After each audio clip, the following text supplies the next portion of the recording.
Welcome to today's version of Convertible Conversations. No, it's not my birthday, but if it's yours, happy birthday.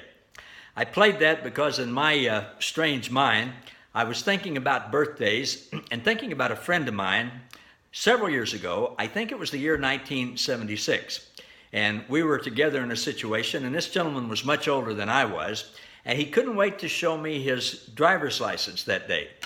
Because in Kansas at that time, it showed the date of birth of the person and the date that you renewed your driver's license, and then when it expired. And his date of birth and the date he renewed it were the same date. He was born 7/4/76, and he renewed his license 7/4/76, 100 years apart. He was born in 1876, renewed his license when he was 100 in 1976. In thinking about renewing, this is a little bit of a stretch, but it's where my mind is today.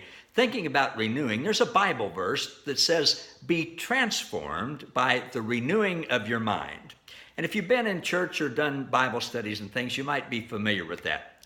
Unfortunately, many of us have been taught, as I was, and then unfortunately I taught it for a while.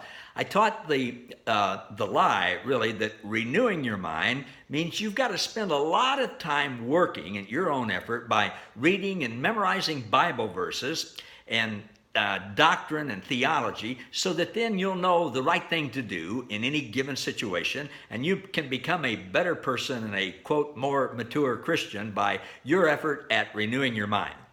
Well, actually, that's not what that verse means. When you get your driver's license renewed, you know what happens? You get a new license that is exactly like and carries the same privilege that your first driver's license that you ever got originally had. It renews it back to exactly what it was before. Similarly, renewing your mind is learning to have the mindset that God gave you and me and all of his children when he renewed us or created us as a new creation because of what Jesus did at his finished work at the cross 2,000 years ago. He wants us to have the mindset that we are new creations, which we are. We are forever in his family. We're one with God. We are unconditionally loved, unconditionally forgiven. We're immersed in his grace. We're accepted and included in his family. Whether we know it or not, or whether we feel like it or not, or whether we believe it or not, that's what's true about us.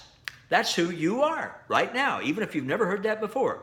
And that's who you always have been, because Jesus did that work for you 2,000 years ago at the cross. He literally made you a new creation. He renewed you to God's original divine image, where he made mankind in his image, in his likeness. You are today somebody that you may not even know that you are. You are totally clean and pure and right with God because of what Jesus did for you 2,000 years ago. And he did that he did it for all of us without your permission, without your vote, without your asking, without your participation, without your being involved in any transaction. They did it all because they love you. He wants you to have that mindset. Take sides with him. Believe Jesus, agree with him, have the mindset that you're a new creation. Happy new creation birthday. See you next time. Thanks for watching.